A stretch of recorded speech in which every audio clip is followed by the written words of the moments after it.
menganalisa pada cash flow kamu. Setelah disiplin mengumpulkan informasi tentang pendapatan dan pengeluaran, langkah selanjutnya adalah menentukan posisi dan prioritas cash flow kamu. Kita dapat mengatur prioritas cash flow kita dengan menggunakan model 3S, Safety, Stability, Security, atau keselamatan, kestabilan, dan keamanan. Safety merupakan prioritas nomor 1.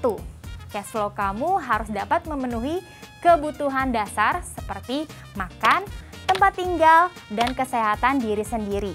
Melakukan pembayaran tepat waktu tanpa menimbulkan utang juga termasuk di dalamnya. Prioritas nomor 2 adalah stability, di mana kamu bisa menyiapkan dana darurat di mana keuangan kamu akan tetap stabil meskipun sumber pendapatan kamu berhenti untuk beberapa saat. Dan yang terakhir, security. Security adalah ketika kamu membuat langkah untuk persiapan keuangan jangka panjang seperti pensiun, membangun aset, atau menabung untuk dana pendidikan anak. Nah Sobat Milenial, setelah tahu 3 hal tadi, kita lihat deh saat ini kamu sudah bisa menyelesaikan prioritas nomor berapa. Ingat ya, tidak perlu merasa bersaing ataupun berkecil hati, karena perencanaan keuangan yang baik itu dimulai hari ini. Setelah kita tahu posisi kita, langkah berikutnya adalah mencari tahu apa yang menghambat kita selama ini untuk menuju proses selanjutnya. Kamu bisa membuat list sedetail mungkin dari cara kamu menggunakan uang, agar terlihat kebiasaan buruk apa yang bisa kita hindari supaya keuangan bulanan lebih sehat lagi. Sobat Milenial, jika dilihat secara teori, memang mudah sekali ya cara mengelola keuangan agar tercipta keuangan yang sehat. Tapi nyatanya tidak semudah itu. Banyak faktor yang pasti bisa menjadi penghambat saat kita mau mengubah kebiasaan buruk menjadi kebiasaan baik dalam mengelola finansial kita. Akhir-akhir ini banyak yang membicarakan tentang Kakeibo, yaitu cara mengatur keuangan ala orang Jepang. Apa itu metode Kakeibo dan bagaimana penerapannya? Jepang, selain menjadi negara nomor 1 dalam hal teknologi, rupanya masyarakat Jepang juga dikenal pandai dalam mengatur keuangan. Ada sebuah metode yang cukup dikenal dan dilakukan oleh ibu rumah tangga di Jepang, yaitu Kakeibo. Kakeibo sendiri artinya adalah buku besar Sobat Milenial.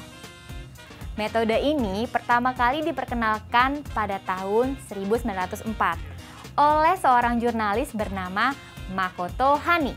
Pada tahun 2017, Kakeibo dipopulerkan kembali melalui sebuah buku berjudul Kakeibo, The Japanese Art of Saving Money. Menariknya, dalam buku ini ada 4 pertanyaan penting yang harus dijawab. Keempat pertanyaan ini akan membantu kita dalam memiliki keuangan yang lebih baik. 4 pertanyaan tersebut adalah: berapa uang yang kamu miliki? Berapa uang yang ingin kamu simpan? Seberapa besar dana yang rutin kamu belanjakan? Pertanyaan terakhir adalah bagaimana kamu bisa meningkatkan uang yang kamu tabung? Penasaran kan metodenya apa? Pada dasarnya, Kakeibo adalah jurnal pembukuan untuk mengelola pendapatan dan pengeluaran yang proses pencatatannya dilakukan dengan tulisan tangan. Iya, harus pakai tulisan tangan agar kita memiliki kesadaran emosional untuk setiap pengeluaran yang kita catat. Sehingga ketika kita dihadapkan kembali pada keputusan mengeluarkan uang untuk hal yang tidak perlu, kita bisa mantap nih menunda keinginan tersebut.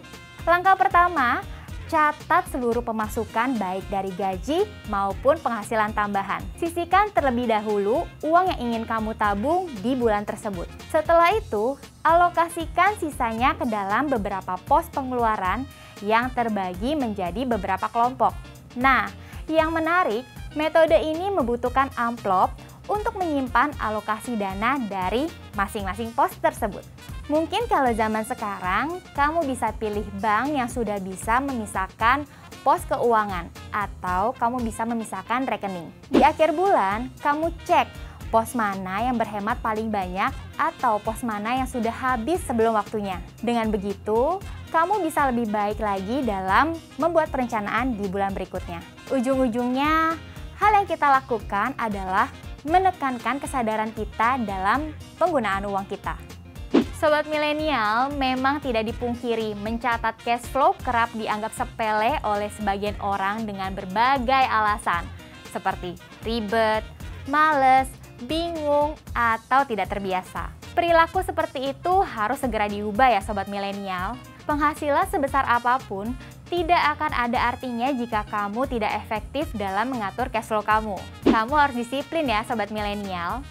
Disiplin mengumpulkan informasi tentang pendapatan dan pengeluaran. Kemudian tentukan posisi dan prioritas cash flow kamu. Kamu bisa menggunakan metode Kakeibo dari Jepang untuk membantu kamu memiliki keuangan yang lebih baik. Nah Sobat milenial, banyak sekali ya manfaat mengatur cash flow. Dengan mengatur cash flow akan membuat gaya hidup kamu berubah loh.